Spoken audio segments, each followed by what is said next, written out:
Today, they'll learn that reckoning has a name. The garage smelled like motor oil and broken dreams. I was hunched over my workbench at 1 a.m, trying to fix Sarah's busted coffee maker. The irony wasn't lost on me that I was repairing something for a woman who'd been breaking me for months. The house was dead quiet except for the hum of the refrigerator in the kitchen and the occasional creak of settling wood. That's when I heard it. The sharp buzz of Sarah's iPhone vibrating against the granite countertop she'd insisted we couldn't afford, but bought anyway. I wouldn't have thought twice about it, except Sarah never forgot her phone. Ever. The woman slept with that thing clutched in her hand like a security blanket. But tonight she'd rushed out to her emergency meeting at the advertising agency so fast she'd left it behind. The phone buzzed again. Then again. Jesus Christ, I muttered, wiping grease off my hands with an old rag. My name's Jack Morrison, and I've been married to Sarah for 23 years. I'm a construction supervisor. She's a creative director at Henderson & Associates. We used to be happy. Used to be a lot of things. I walked into the kitchen, my work boots heavy on the hardwood floors Sarah had picked out during our renovation phase 3 years ago. The phone lit up with another message, and I glanced at the screen without thinking. She's occupied now. She'll call later. D. My blood turned to ice water. I stared at that message for what felt like an hour, but was probably 30 seconds. My brain tried to process it, tried to find some innocent explanation. Maybe it was about a client. Maybe Sarah was in a meeting with some guy named Dave or Dan But I knew. Deep down in my gut, where the truth lives before your brain catches up, I knew exactly what occupied meant. My hands shook as I picked up the phone. Sarah hadn't changed her passcode, still our wedding anniversary, which now seemed like a sick joke. I scrolled through the messages, and there it was. Months of them. Hundreds of texts between Sarah and someone named Derek Henderson. Derek Henderson, her boss. The smooth-talking, silver-haired piece of crap who drove a BMW and wore suits that cost more than I made in a month. Sarah, can't wait to feel you inside me again. Derek, my wife's at her book club until 10. Come over. Sarah, Jack's working late. Perfect timing. I read message after message, each one a knife twist in my chest. They'd been screwing for 8 months. 8 months of lies, of Sarah coming home late with excuses about client dinners and weekend strategy sessions. 8 months of me being the world's biggest fool. The garage door rumbled open. I looked at the clock. 1:47 a.m. Sarah's emergency meeting was over, and she was coming home to her loving, clueless husband. Except I wasn't clueless anymore. I heard her heels clicking across the garage floor. Then the door to the kitchen opened. Jack? You still up, honey? Honey? The word tasted like poison in the air. In here, I called, my voice surprisingly steady. Sarah appeared in the doorway, still in her work clothes, a black skirt that hugged her hips and a white blouse that was slightly wrinkled. Her lipstick was gone, and her hair was messed up just enough to tell a story I didn't want to hear. What are you doing up so late? She asked, then noticed her phone in my hands. Oh, you found my phone. I was looking everywhere for it. I held up the device, the screen still glowing with Derek's message. Yeah, I found it, along with some interesting reading material. The color drained from Sarah's face. She opened her mouth, then closed it, then opened it again like a fish gasping for air. Jack, I can explain. Can you? I interrupted, my voice getting harder. Can you explain 8 months of screwing your boss? Can you explain telling him how much you love the way he touches you? Can you explain planning your little rendezvous while I'm working 60-hour weeks to pay for this house and your car and your designer clothes? Sarah's eyes filled with tears, but I was past caring. The woman I'd loved since college, the woman I'd built a life with, had been living a lie for months. It just happened, Jack. I never meant for it to... Bees. I slammed the phone down on the counter so hard the screen cracked. Nothing just happens for 8 months. You made a choice. Every time you spread your legs for him, you made a choice. Sarah flinched like I'd slapped her. Don't talk to me like that. You don't understand the pressure I'm under at work. The way Derek makes me feel... The way Derek makes you feel? I laughed, but there was no humor in it. What about the way I feel? What about 23 years of marriage? What about the vows you made? You don't understand, Sarah said, her voice getting stronger, more defiant. You come home covered in dirt and sweat, talking about construction schedules and overtime. Derek understands my world. He's sophisticated. He's rich, I finished. Just say it, Sarah. He's rich and I'm not. She looked away, which was answer enough. That's when I made my decision. Not the revenge part. That would come later. But the decision to stop being the sufferer in my own story. I picked up my phone and typed a message to Derek Henderson's number. No need for her to call later. You can have her. We're done. I hit send and watched Sarah's face go white as her phone buzzed with the notification. "What did you do?" she whispered. "I set you free," I said, grabbing my truck keys from the hook by the door. "You want Derek Henderson? You got him. Hope he's worth losing everything." I walked past her toward the garage, but she grabbed my arm. "Jack, please, we can work this out. We can go to counseling. We can—" I turned to look at her one last time. This woman I'd loved, who'd shared my bed and my dreams and my life. This stranger who'd been lying to my face for months. "Sarah," I said quietly, "the only thing we need to work out is who gets what in the divorce." I got in my truck and backed out of the garage, leaving her standing there in the kitchen with her broken phone and her broken lies. As I drove away, I saw headlights turning onto our street. A black BMW. Derek Henderson coming to do damage control. But it was too late for that. The damage was done, and now it was time for consequences.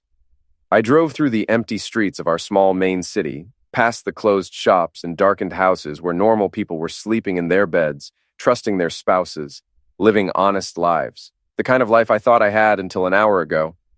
My phone rang. Sarah. I declined the call. It rang again. Derek's number this time. I declined that one too.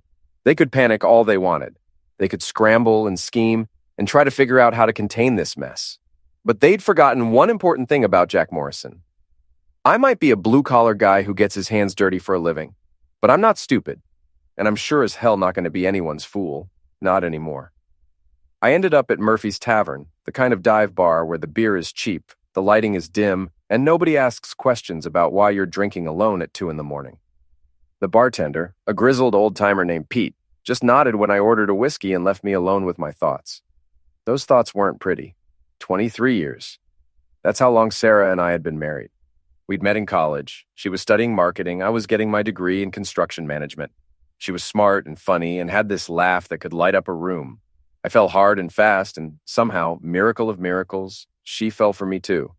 We got married right after graduation, bought our first house, a tiny 2-bedroom ranch that needed everything fixed. I did most of the work myself, and Sarah would help, handing me tools and painting walls and making grand plans for our future. We were going to have kids. She was going to build her career. I was going to start my own construction company. We were going to grow old together. Some of that happened. Sarah's career took off like a rocket. She climbed the ladder at Henderson & Associates, winning awards and bringing in big clients. My construction career went well too.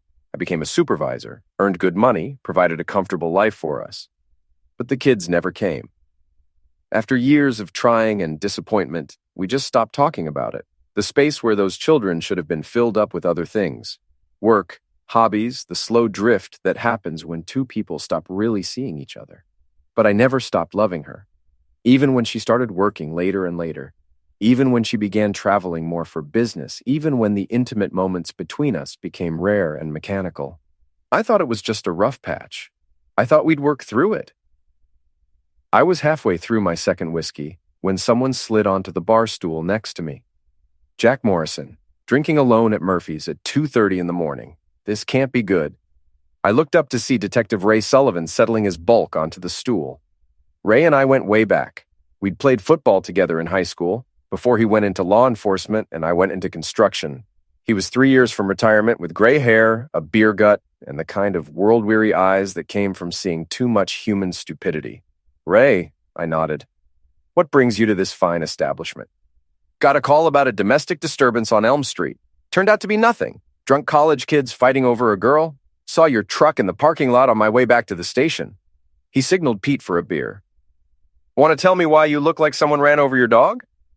I considered lying, making up some story about work stress or insomnia. But Ray had been a cop for 25 years. He could smell BS from a mile away. Sarah's having an affair, I said simply. Ray's beer stopped halfway to his mouth. Jesus, Jack, you sure? I pulled out my phone and showed him some of the text messages I'd photographed before Sarah got home. Ray's expression grew darker with each screen. Derek Henderson, Ray said, handing the phone back. I know that name. Runs that fancy ad agency downtown. Married to some socialite, couple of kids in private school. Yeah, well, apparently he's been running more than an ad agency. Ray was quiet for a long moment, drinking his beer and processing the information. Finally, he spoke. What are you going to do? It was a good question. The smart thing would be to call a lawyer, file for divorce, split our assets, and move on with my life. The civilized thing, the mature thing. But I wasn't feeling very civilized. I don't know yet, I said, but I'm not going to just roll over and take it. Ray studied my face. Jack, I've seen what happens when good men go bad because of cheating wives. Don't do anything stupid. Define stupid. Anything that gets you arrested, anything that hurts innocent people, anything that makes you the villain in this story. I finished my whiskey and set the glass down hard. Maybe I want to be the villain, Ray. Maybe I'm tired of being the good guy who gets crap on. No, you're not. Ray's voice was firm. You're hurt and angry, and you have every right to be. But you're not a villain, Jack. Don't let her turn you into one. We sat in silence for a while, two middle-aged men contemplating the wreckage of life's promises. Finally, Ray spoke again. You want my advice? Do I have a choice? Document everything. Get evidence. Do this right and you'll come out ahead in the divorce. Do it wrong and you'll lose everything. I already lost everything, I said. No, Ray said. You lost a cheating wife. Trust me, that's not everything. My phone buzzed with another call from Sarah. I declined it without looking. She's persistent, Ray observed. She's panicking. Derek probably told her to fix this before his wife finds out. Ray leaned closer. His wife doesn't know? I doubt it. Rich guys like Henderson don't risk their comfortable lives for office affairs. He's got too much to lose. A slow smile spread across Ray's face. You know, Jack, there might be ways to make sure the right people get the right information. Hypothetically speaking, of course. I looked at my old friend, seeing the gleam in his eyes. Hypothetically. I mean, if someone were to gather evidence of an affair, photos, documents, witness statements, that evidence might accidentally find its way to interested parties, wives, employers, maybe even the local newspaper if the story was juicy enough. That sounds almost vengeful, Detective Sullivan. Not vengeful, just thorough. I believe in thorough investigations. For the first time since I'd found those text messages, I smiled. A real smile. Ray, you magnificent fool. Are you suggesting we investigate my wife's affair? I'm suggesting you deserve to know the full truth, all of it. How long it's been going on, where they meet, what promises they've made to each other. Knowledge is power, Jack. And what would I do with that knowledge? Ray shrugged. Whatever a reasonable man would do. Share it with the appropriate parties. Make sure justice is served. I thought about Sarah coming home with messed up hair and missing lipstick. I thought about Derek Henderson in his expensive suits, thinking he was so much better than the blue-collar husband he was betraying. I thought about 8 months of lies and betrayal and the life I'd been living that turned out to be a complete fiction. Hypothetically, I said, how would someone go about gathering this evidence? Ray grinned. Well, hypothetically, someone might start by checking credit card statements, phone records, hotel receipts. Someone might visit the places where cheaters like to meet. Someone might even have friends in the security business who could provide surveillance footage. Sounds complicated. Not if you have help. Not if you have someone who knows how investigations work. I looked at Ray, this old friend who was offering to help me destroy the people who'd destroyed my marriage. It should have felt wrong. It should have felt like I was crossing a line. Instead, it felt like justice. When do we start? I asked. Ray finished his beer and dropped a 20 on the bar. We start tomorrow. Tonight, you go home and act normal. Don't let them know what's coming. They're probably at my house right now having some kind of crisis meeting. Even better, let them panic. Let them make mistakes. Panicked people do stupid things and stupid things leave evidence. I stood up, feeling more focused than I had in hours. The pain was still there. The betrayal still burned. But now I had a purpose. Now I had a plan. Ray, I said as we walked toward the door, thank you. Don't thank me yet, he replied. Thank me when we're done. Outside, the night air was cool and clean. My truck sat next to Ray's patrol car in the empty parking lot. In a few hours, the sun would come up on a new day, and I'd begin the process of taking my life back. One more thing, Ray said as we reached our vehicles. Whatever we find, whatever we do with it, we do it right. Legal, clean, no shortcuts. I won't be part of anything that crosses the line. Understood. Good. He got in his car, then rolled down the window. Jack, she's going to try to convince you this is your fault, that you drove her to it, that you weren't enough for her. Don't listen to that BS. A cheater is a cheater, and the only person responsible for her choices is her. I nodded, not trusting my voice. Ray drove away, leaving me alone in the parking lot with my thoughts and my plans. I got in my truck and headed home, wondering what I'd find when I got there. Whatever it was, I was ready for it. The sufferer phase of my life was over. Now came the reckoning. I pulled into my driveway at 3:15 a.m. to find Derek Henderson's BMW still parked on the street. The lights were on in my living room, and I could see two silhouettes through the curtains, heads close together in what looked like an intense conversation. Perfect. Let them scramble. Let them try to figure out how to contain the mess they'd made. I parked in the garage and sat in my truck for a moment, gathering myself. Ray was right. I needed to play this smart. No emotional outbursts, no dramatic confrontations, just cold, calculated moves toward a specific goal. The goal being the complete destruction of Derek Henderson's comfortable life and Sarah's career. I walked through the garage into the kitchen, making enough noise to announce my arrival.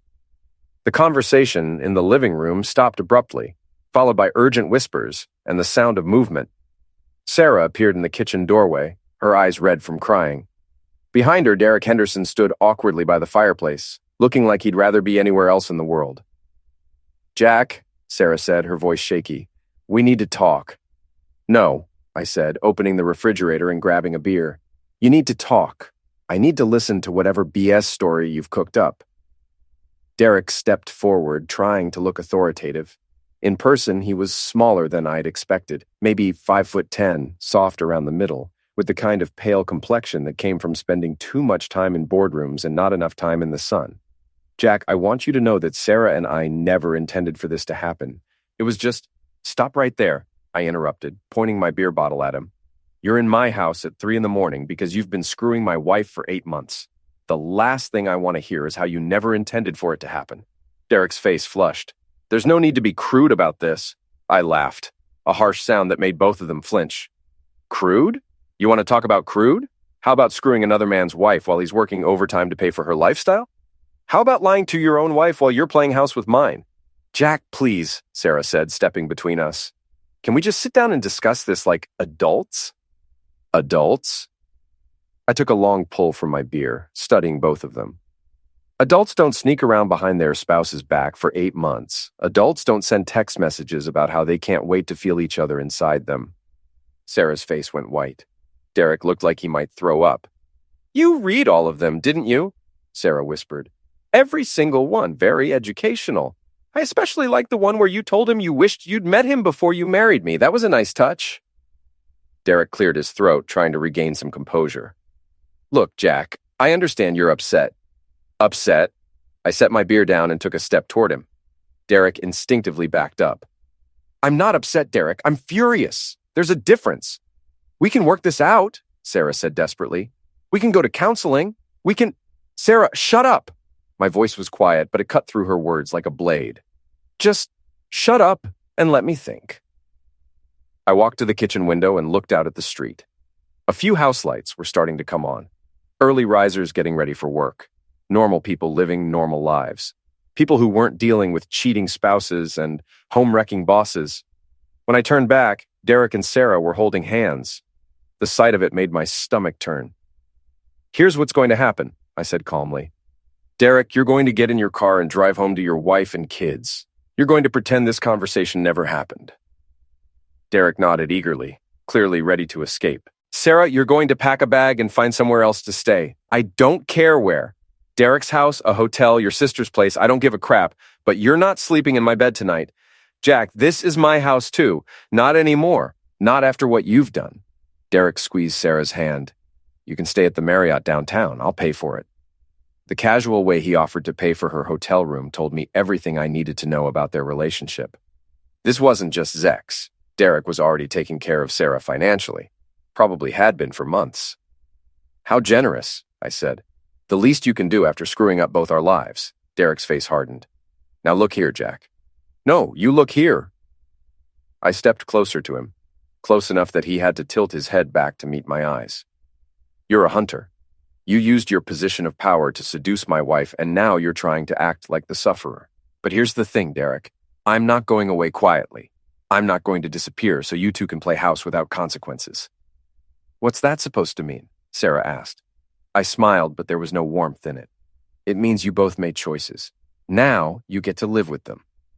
Derek and Sarah exchanged worried glances. Good. They should be worried. I want you both out of my house in the next 10 minutes, I said.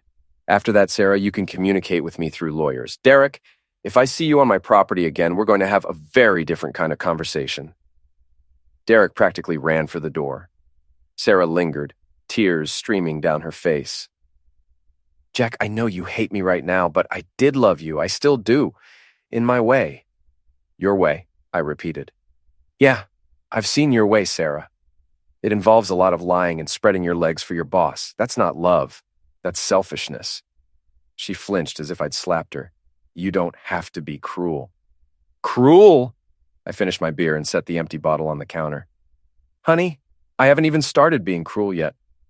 Something in my tone must have scared her because she hurried upstairs to pack her bag. I heard drawers opening and closing, hangers sliding across the closet rod, the sounds of a life being hastily dismantled. 20 minutes later, she was gone. I stood in my empty house, listening to the silence. For the first time in months, maybe years, I felt like I could breathe. The air didn't smell like lies and deception anymore. I walked through the rooms Sarah and I had shared, seeing them with new eyes. The expensive furniture she'd insisted on buying, the artwork she'd chosen, the throw pillows that served no purpose except to make the couch look sophisticated. None of it felt like home anymore. It felt like a stage set for a life that had been a performance. My phone buzzed with a text from Ray. How did it go? I typed back. They're gone. When do we start digging? First thing tomorrow. Get some sleep. You're going to need it. I looked around the house one more time, then headed upstairs to my bedroom. Sarah had taken most of her clothes, but left behind the lingerie I'd bought her for Christmas.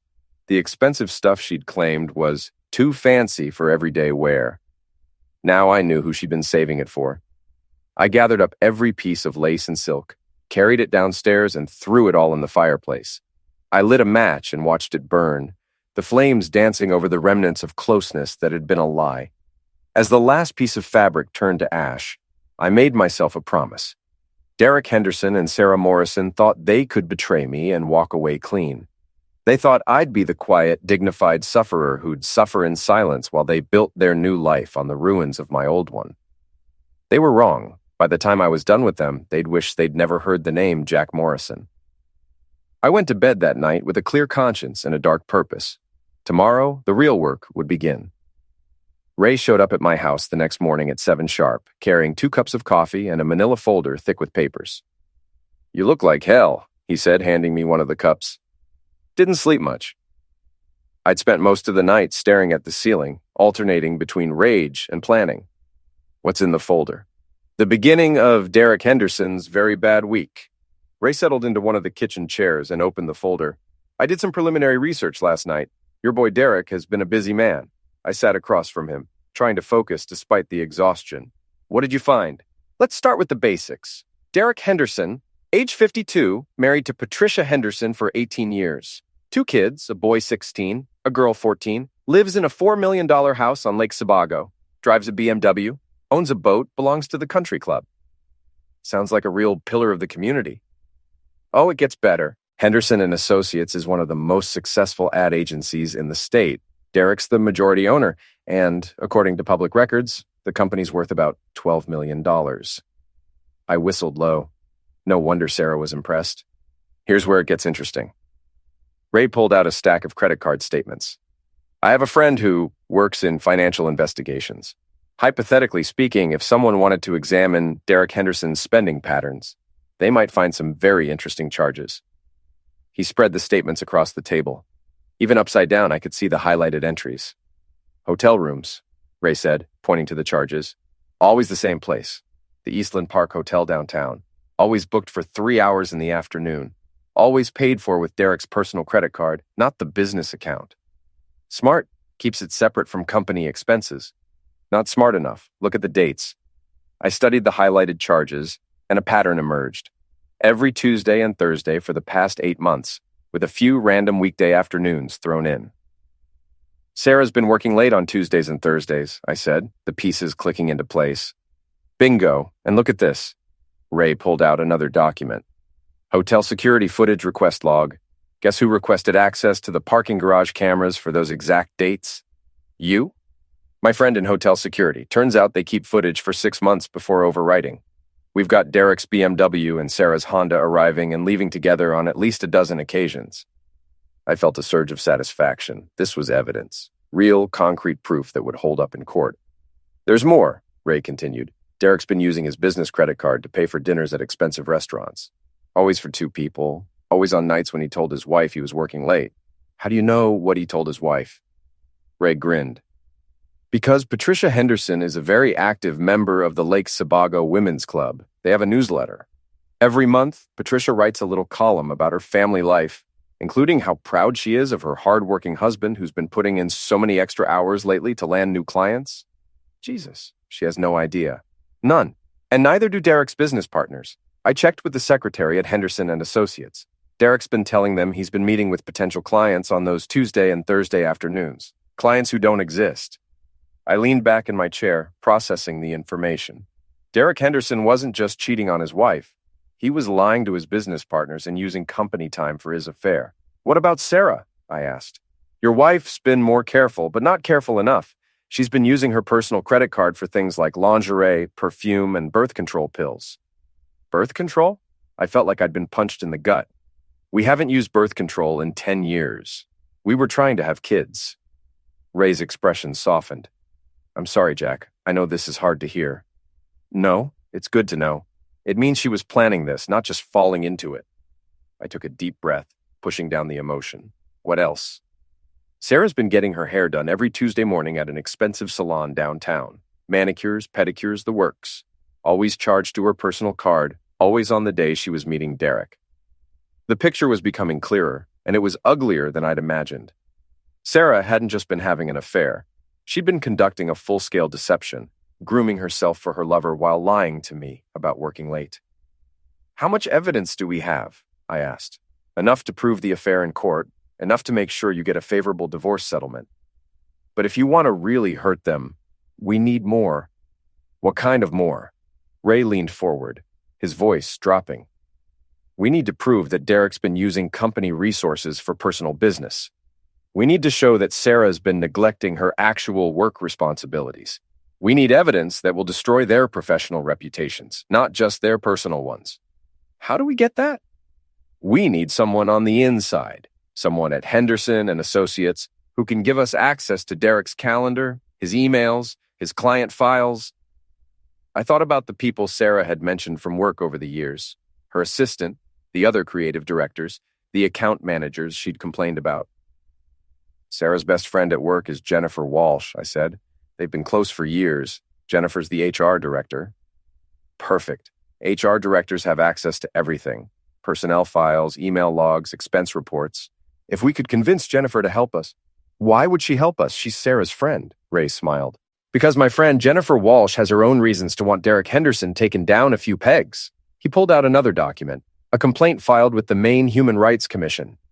Jennifer Walsh filed a sexual maltreatment complaint against Derek Henderson 6 months ago, claimed he made inappropriate comments about her appearance, touched her without consent, and created a hostile work environment. The complaint was withdrawn 2 weeks later. Withdrawn? Why? According to the filing, the parties reached a mutually satisfactory resolution, which usually means Derek paid her to shut up and go away. I studied the complaint, seeing opportunity in every line. So, Jennifer Walsh has reason to hate Derek Henderson. And if she finds out that Derek's been having an affair with her best friend, using company time and resources, she might be very interested in helping us gather evidence. That's assuming she doesn't already know about the affair. Only one way to find out. Ray gathered up the papers and put them back in the folder. Want to take a drive downtown? Henderson and Associates opens at 8:30. I looked at the clock. It was already 8:15. In 15 minutes, Sarah would be walking into work, pretending everything was normal. Derek would be in his office, probably trying to figure out how to contain the damage from last night. They thought they were safe. They thought they could control the narrative, manage the situation, maybe even convince me to go quietly. They were about to learn how wrong they were. "Let's go," I said, grabbing my jacket. Time to meet Jennifer Walsh. As we walked to Ray's car, I felt a sense of purpose I hadn't experienced in months. For the first time since I'd found those text messages, I wasn't reacting to someone else's choices. I was making my own, and my choice was war. Henderson and Associates occupied the top 3 floors of a glass office building in downtown Portland. The lobby was all marble and chrome, with abstract art on the walls and a receptionist who looked like she'd stepped out of a fashion magazine. Ray and I took the elevator to the 3rd floor, where the HR department was located. The plan was simple. I'd approach Jennifer Walsh as the concerned husband, who'd just discovered his wife's affair, looking for answers and support. Ray would stay in the background, letting me do the talking. Jennifer's office was at the end of a long hallway lined with motivational posters and employee recognition plaques. Through the glass door, I could see a woman in her early 40s with short blonde hair and a no-nonsense expression, typing furiously at her computer. I knocked on the doorframe. She looked up, and I saw recognition in her eyes. "Jack Morrison," she said, her voice carefully neutral. "This is unexpected." "Hi, Jennifer. I'm sorry to bother you at work, but I was hoping we could talk. About Sarah."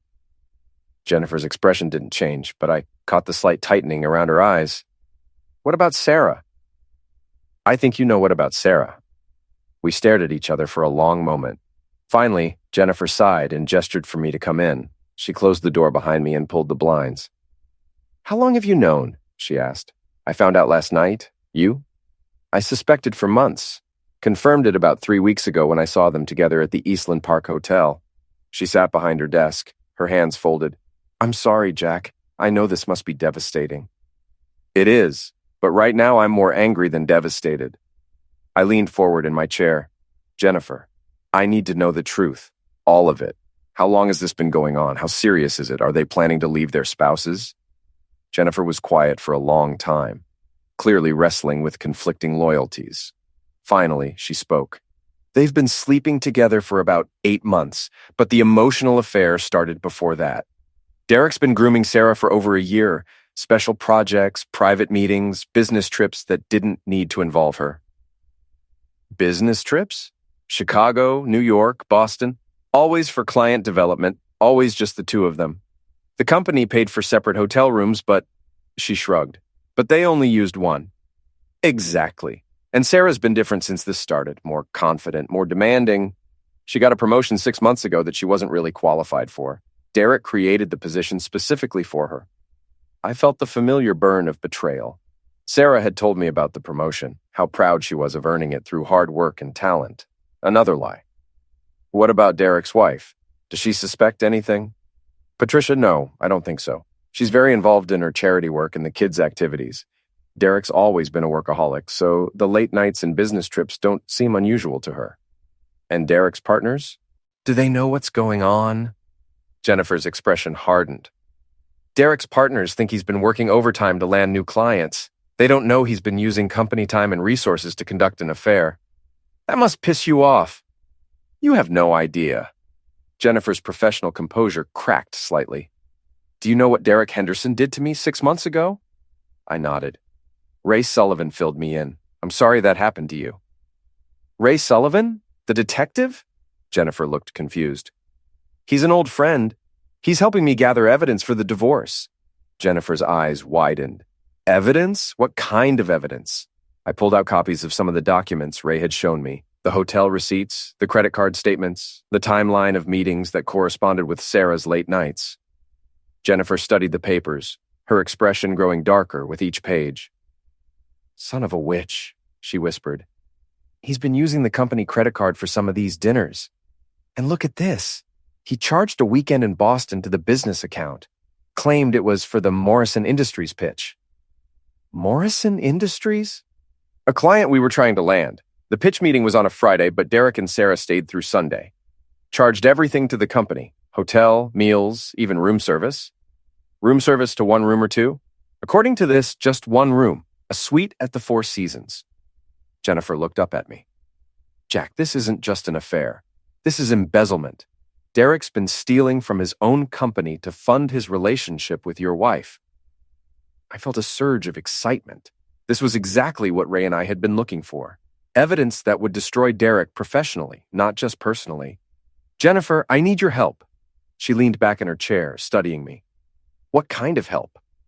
I need access to Derek's calendar, his email, his expense reports. I need proof that he's been using company resources for personal business. I can't just give you confidential company information, Jack. I could lose my job.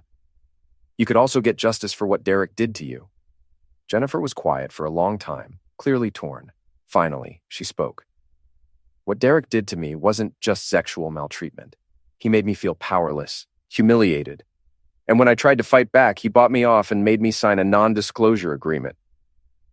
But if Derek's professional reputation is destroyed, if he loses his position at the company, that NDA won't matter much, will it? A slow smile spread across Jennifer's face. No, it won't. She turned to her computer and began typing. I can't give you direct access to Derek's accounts, but I can print out expense reports and calendar entries.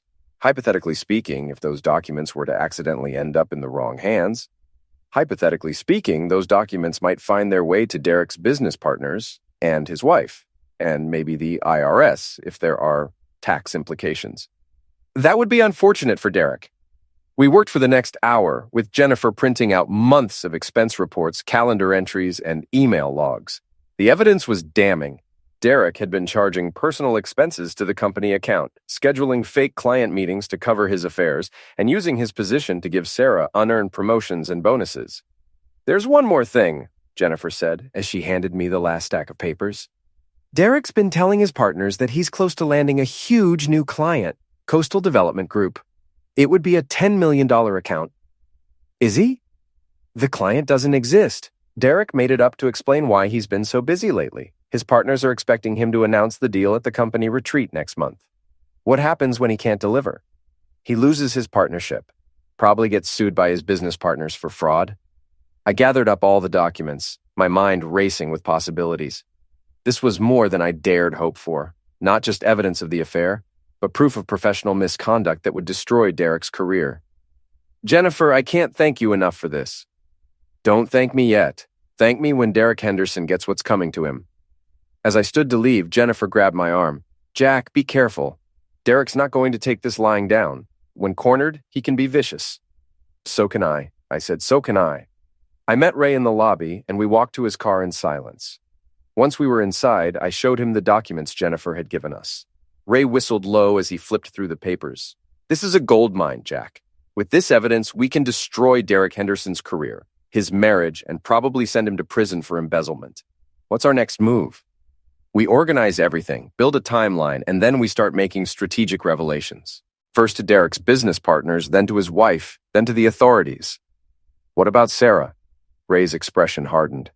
Sarah's going to find out that actions have consequences. Both of them are. As we drove away from the office building, I felt a sense of satisfaction I hadn't experienced in months. Derek Henderson and Sarah Morrison thought they were so smart, so careful, so untouchable.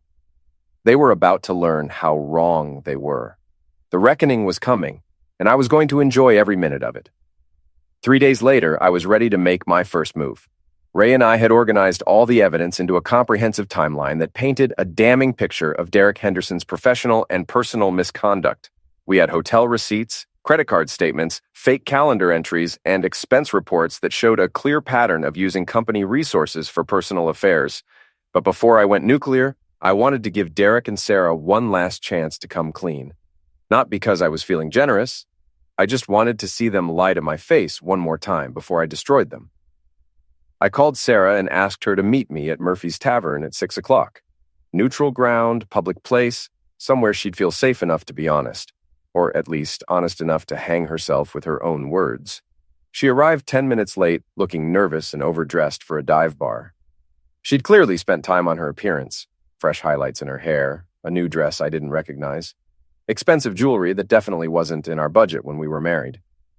Jack, she said, sliding into the booth across from me. Thank you for calling. I've been hoping we could talk. Have you? I signaled the waitress for another beer. What did you want to talk about, Sarah? About us, about our marriage, about whether there's any way we can work through this. I studied her face, looking for any sign of genuine remorse or honesty. Instead, I saw calculation.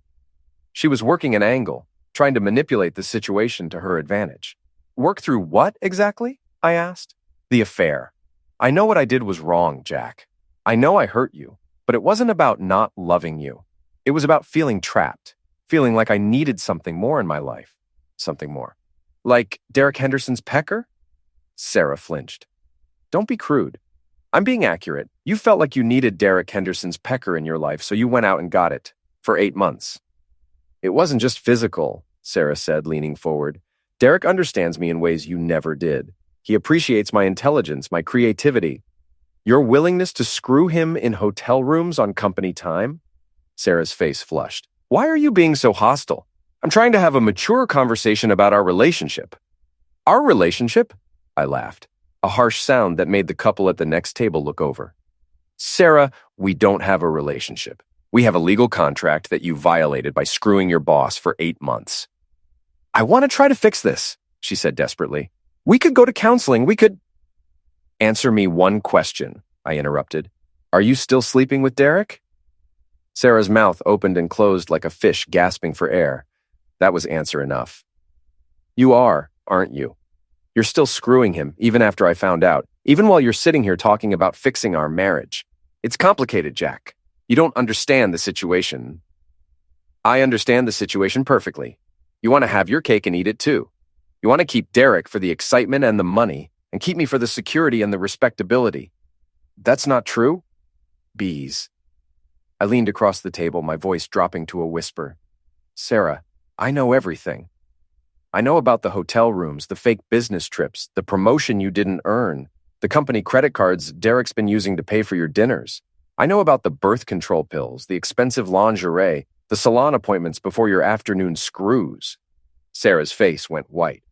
How do I know? Because I'm not the stupid blue-collar husband you and Derek think I am. I'm smarter than both of you, and I've been gathering evidence. Evidence of what? Infidelity, embezzlement, fraud, tax evasion. Take your pick. Sarah stared at me in horror. Jack, I can't what? Expose the truth? Protect myself? Make sure you and Derek face consequences for what you've done? Please, Sarah whispered. If this comes out, it'll destroy both our careers. Derek could go to prison. Should have thought of that before you started screwing him in hotel rooms paid for with company money. Sarah reached across the table and grabbed my hand. Jack, please, I'm begging you, don't do this. I'll end it with Derek. I'll quit my job. I'll do whatever you want. I looked down at her hand on mine, the hand that had worn my wedding ring for 23 years, the hand that had touched another man's body while lying to me about working late. Sarah, I said quietly, it's too late for that. Way too late. I pulled my hand away and stood up. Oh, and Sarah? You might want to call Derek and tell him to expect some visitors tomorrow. His business partners are going to have some very interesting questions about his expense reports. Sarah's eyes widened in panic. What are you going to do? I'm going to make sure everyone knows exactly who Derek Henderson really is and who you really are. I dropped a 20 on the table and walked toward the door. Sarah scrambled out of the booth and followed me. Jack, wait, we can work this out. I turned to face her one last time. Sarah, you made your choice 8 months ago. Now you get to live with the consequences. This will destroy innocent people too. Derek's wife, his children. You should have thought about that before you decided to screw a married man. I pushed open the door and stepped into the cool evening air. Actions have consequences, Sarah. You're about to learn that lesson the hard way.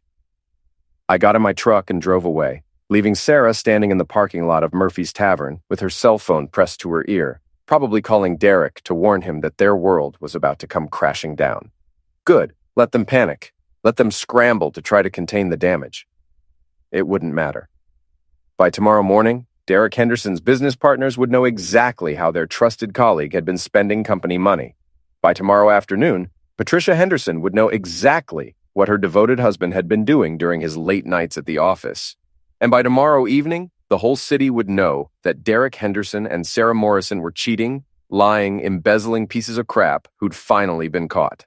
I drove home through the dark streets, feeling more alive than I had in months. For too long, I'd been the sufferer in this story, the betrayed husband, the betrayed fool, the man who wasn't enough for his ambitious wife. But sufferers don't gather evidence. Sufferers don't build cases. Sufferers don't systematically destroy the people who wronged them. I wasn't a sufferer anymore. I was something much more dangerous. I was a man with nothing left to lose and everything to gain. The reckoning was coming, and it was going to be beautiful. I woke up the next morning with the satisfaction of a man who'd been planning Christmas morning for months. Today was the day Derek Henderson's world would implode, and I had front row seats to the destruction. Ray arrived at 8 o'clock sharp with coffee and a grim smile. "You ready for this?" he asked. "I've been ready since the night I found those text messages." We drove to Henderson and Associates, where Ray had arranged to meet with Derek's business partners, Michael Chen and Robert Walsh, Jennifer's husband. They'd agreed to see us after Ray explained that he had evidence of financial improprieties involving their senior partner. The meeting was scheduled for 9 o'clock in the main conference room. Derek wouldn't be there. According to Jennifer, he'd called in sick that morning, probably nursing a hangover from whatever crisis management session he and Sarah had conducted after my conversation with her. Michael Chen was a thin, nervous man in his 50s who looked like he'd rather be anywhere else. Robert Walsh was younger, maybe 40, with the kind of aggressive energy that suggested he'd built his career on other people's mistakes. "Gentlemen," Ray began, spreading our evidence across the conference table, "what I'm about to show you is going to be disturbing. Your partner, Derek Henderson, has been using company resources to conduct an extramarital affair." For the next hour, Ray and I laid out the case against Derek. The hotel receipts charged to company credit cards, the fake client meetings that corresponded with afternoon trysts, the business trips that were actually romantic getaways, the promotion given to Sarah Morrison that she hadn't earned. Michael Chen grew paler with each document. Robert Walsh's jaw got tighter. "This is embezzlement," Walsh said finally. "Derek's been stealing from the company to fund his affair." "It gets worse," Ray said, pulling out the timeline Jennifer had helped us create. "Derek's been telling you he's close to landing Coastal Development Group as a client. That's a lie. The company doesn't exist. Derek made it up to explain why he's been unavailable so much lately." Chen's hands shook as he examined the fake correspondence Derek had created with the non-existent client. "We've been planning our expansion based on this deal. We've already hired new staff, signed a lease on additional office space." "How much money are we talking about?" Walsh asked. "Between the embezzled expenses and the costs associated with the fake client deal, probably close to $500,000, Ray said. Walsh slammed his hand on the table. "That son of a witch. We trusted him." "What are our options?" Chen asked. "You can fire him and try to recover the money through civil litigation," Ray said. "Or you can press criminal charges for embezzlement and fraud.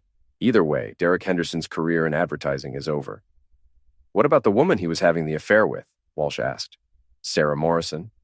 "She was complicit in the fraud," I said, speaking for the first time since the meeting began. "She knew the business trips were fake. She knew Derek was using company money for personal expenses, and she accepted a promotion she didn't deserve." "Fire her too," Walsh said immediately. "I want both of them out of this building by the end of the day." "There's one more thing," Ray said. "Derek's wife doesn't know about any of this. She deserves to hear the truth before it becomes public." Chen and Walsh exchanged glances. "You're right," Chen said. "Patricia's a good woman. She shouldn't have to learn about this from the newspapers." "I'll handle that conversation," Walsh said. "Patricia and my wife are friends. It should come from someone she trusts."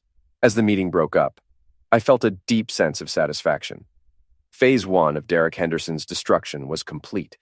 By the end of the day, he'd be unemployed, facing criminal charges, and dealing with a wife who knew the truth about his infidelity. But I wasn't done yet. Ray and I drove across town to Derek's house on Lake Sebago. It was even more impressive in person, a sprawling colonial with perfectly manicured grounds and a 3-car garage. Derek's BMW was in the driveway, along with a white Mercedes that probably belonged to his wife. "Looks like they're both home," Ray observed. "Perfect." We parked across the street and waited. At 11:30, Robert Walsh's car pulled into the driveway. He got out, straightened his tie, and walked to the front door with the grim determination of a man about to deliver terrible news. Through the large front windows, we could see Walsh talking to Patricia Henderson in what looked like the living room. Derek appeared a few minutes later, still in his bathrobe, looking confused and alarmed. The conversation lasted about 20 minutes. We couldn't hear what was being said, but the body language told the story. Patricia's hands flew to her mouth in shock. Derek tried to approach her, but she backed away. Walsh handed her a manila envelope, copies of the evidence, no doubt. Then Patricia Henderson did something I hadn't expected. She walked calmly to a side table, picked up what looked like a crystal vase, and hurled it at Derek's head. Derek ducked, and the vase shattered against the wall behind him. "Holy crap," Ray muttered. "Patricia Henderson's got some fight in her." The argument that followed was visible through the windows. Patricia screaming, Derek trying to explain, Walsh standing awkwardly in the corner. Finally, Patricia pointed toward the door, clearly telling Derek to get out. Derek disappeared upstairs and returned 10 minutes later with a suitcase. Patricia had locked herself in another room. Derek stood in the driveway for a moment, looking lost and defeated, then got in his BMW and drove away. "Phase 2 complete," I said with satisfaction. My phone rang. Jennifer Walsh. "Jack, Derek just showed up at the office. He's screaming at Michael Chen, demanding to know who gave you the financial records. Security's on their way up." "Good. Let him make a scene. The more witnesses, the better." "There's something else. Sarah's here too. She's in Derek's office, crying and packing up her things. Word's gotten around the building that they're both being fired. How's the staff taking it? Are you kidding? This is the best gossip we've had in years. Everyone's talking about it. The story's already leaked to 3 other companies downtown." I hung up and turned to Ray. "Derek's at the office making a scene. Sarah's packing up her desk. The story's spreading through the business community." "And tomorrow it'll be in the newspapers," Ray said. "Local advertising executive fired for embezzlement and infidelity. His career's over." We drove back downtown and parked across from Henderson and Associates. Sure enough, Derek's BMW was in the parking garage, along with Sarah's Honda. Through the office windows, we could see people clustered in groups, clearly discussing the scandal. At 2:30, Derek emerged from the building carrying a cardboard box. His face was red with anger and humiliation. He threw the box in his car so hard that papers scattered across the garage floor. Sarah appeared 10 minutes later, also carrying a box, but her expression was different. She looked broken, defeated, like a woman who just realized that her entire life had fallen apart in a single morning. They met at their cars and had what looked like an intense conversation. Derek was gesturing angrily, probably blaming Sarah for the disaster. Sarah was crying, probably trying to salvage whatever relationship they had left. Finally, Derek got in his car and drove away without looking back. Sarah stood alone in the parking garage, holding her cardboard box of personal belongings, the wreckage of her career and her marriage scattered around her feet. I felt a moment of something that might have been pity. Then I remembered 8 months of lies, 8 months of betrayal, 8 months of being treated like a fool. The pity passed. Ray and I drove to Murphy's Tavern to celebrate, the same bar where this whole thing had started, where I'd first learned the truth about my wife's affair. It seemed fitting to end it there. "So, what's next?" Ray asked as we settled into a booth with our beers. "Divorce proceedings. Sarah's lawyer will try to get her alimony, but with the evidence we have of her affair and professional misconduct, she won't get much." "And Derek?" "Derek's facing criminal charges for embezzlement. His wife's going to take him for everything in the divorce. His career's over, his reputation's destroyed, and he's probably going to prison." Ray raised his beer. "To justice. To consequences," I corrected. We drank in a comfortable silence, 2 old friends who'd successfully destroyed the people who'd tried to destroy me. Outside, the sun was setting over the city, painting the sky in shades of red and gold. My phone buzzed with a text from Sarah. "Jack, please call me. We need to talk about what happens next." I deleted the message without responding. There was nothing left to talk about. Sarah had made her choices, and now she was living with the consequences. Derek Henderson had made his choices too. He'd thought he could use his position and his wealth to take whatever he wanted, including another man's wife. He'd thought he was untouchable, too important, and too smart to face consequences for his actions. He'd been wrong. They'd both been wrong. As I sat in that dive bar, surrounded by the smell of beer and cigarettes and honest working people, I felt something I hadn't experienced in months. Peace. Not happiness. That would come later, maybe, but peace. The kind of peace that comes from knowing that justice has been served, that the scales have been balanced, that the people who wronged you have paid the price for their actions. Derek Henderson and Sarah Morrison had thought they could betray me and walk away clean. They'd thought I'd be the quiet, dignified sufferer who'd suffer in silence while they built their new life on the ruins of my old one. They'd been wrong about that too. I wasn't a sufferer. I was a man who'd been wronged and, I'd made sure that wrong was made right. The reckoning was complete.